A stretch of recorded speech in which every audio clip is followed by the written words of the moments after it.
ಅಮ್ಮನ್ ಸರ್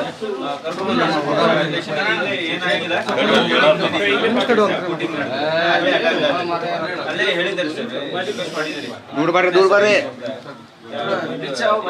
ನಮ್ ಗ್ಯಾಗ್ ಏನಿಲ್ಲ ಏನಿದ್ರು ವಕೀಲ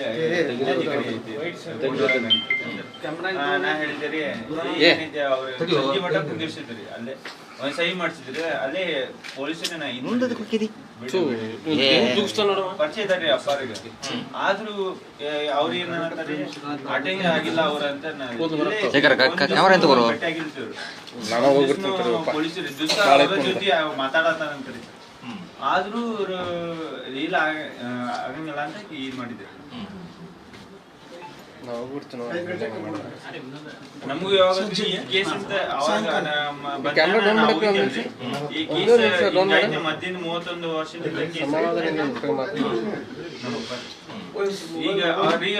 ಇವ್ರ ನಮ್ಮ ಅಪ್ಪ ಹೇಳತ್ತಾರ ಇವ್ರ ಕ್ಲೋಸ್ ಮಾಡಿದ್ದೈತಿ ನಾವು ಅಂತ ಹೇಳತ್ತಾರ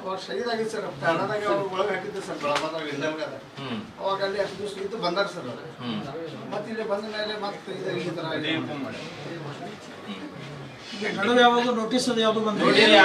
ಸರ್ ನೋಟಿಸ್ ಬಂದಿಲ್ಲ ಅಂದ್ರೆ ನಾ ಕರ್ಕೊಂಡು ಹೋಗ್ಬಿಡ್ತಿದ್ದೀರಿ ಮೊದಲು ಅಟೆಂಡ್ ಮಾಡ್ಬಿಡ್ತಿದ್ದೆ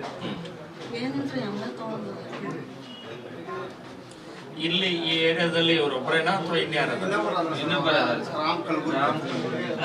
ಅವರಲ್ಲಿ ಅವ್ರೇನು ಅರೆಸ್ಟ್ ಮಾಡಿಲ್ಲ ಅವ್ರು ಬಿಟ್ಟಾರೆ ಎಲ್ಲಾರು ಬಿಟ್ಟಾರೆ ನಮ್ಮ ಅಪ್ಪರಿಗೆ ಹಿಡ್ದಾರೆ ಈಗ ರಾಮ್ ಕಲಬುರ್ಗಿ ವಯಸ್ಸೆಷ್ಟು 70 ಎಲ್ಲಿ ಮನೆ ಅದು ಸ್ವಲ್ಪ ತೋರ್ಸ್ರಿ ಆಮೇಲೆ ಈಗ ನಮ್ಮ ಜೊತೆ ಸಬ್ಜೆಕ್ಟ್ಗೆ ಹೋಗಿ ಭೇಟಿಯಾಗಿ ಬಂದ್ಬಿಡ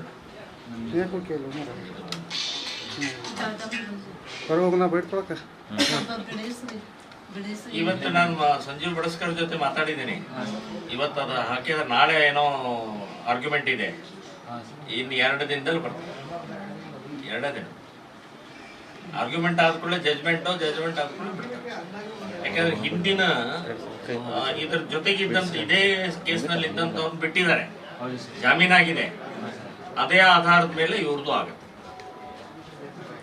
ಮತ್ತೆ ಇವ್ರಿಗೆ ಜಾಮೀನ್ ಸಿಗುವ ಹಾಗೆ ಒಳ್ಳೆ ಪಾಯಿಂಟ್ಸ್ ಇದಾವೆ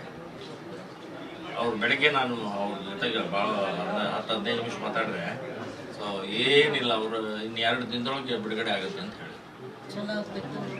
ಆಗತ್ತಾಗುತ್ತೆ ಏನು ಚಿಂತೆ ಮಾಡ್ಬೇಡ್ರಿ ನೀವು ಮತ್ತೆ ಇವತ್ತು ನಿಮ್ಮ ಶ್ರೀಕಾಂತ ಮತ್ತು ನಿಮ್ಮ ಮನೆ ದೆಹಲಿ ತನಕ ಹೋಗಿದೆ ಅಯೋಧ್ಯೆ ತನಕ ಹೋಗಿದೆ ಅರೆಸ್ಟ್ ಮಾಡಿದ್ದಾರೆ ರಾಮನ ಸಲುವಾಗಿ ಹೋರಾಟ ಮಾಡಿದಂತವ್ರು ಅಂತ ಹೇಳಿ ಅಲ್ಲಿಂದ ನಮ್ಮ ಅಲ್ಲೊಬ್ರು ಇದ್ದಾರೆ ನಮ್ಮವ್ರು ಅವ್ರು ಕೇಳಿದ್ರು ಕ್ಯಾ ಹೋಗ್ಯಾ ಹೇ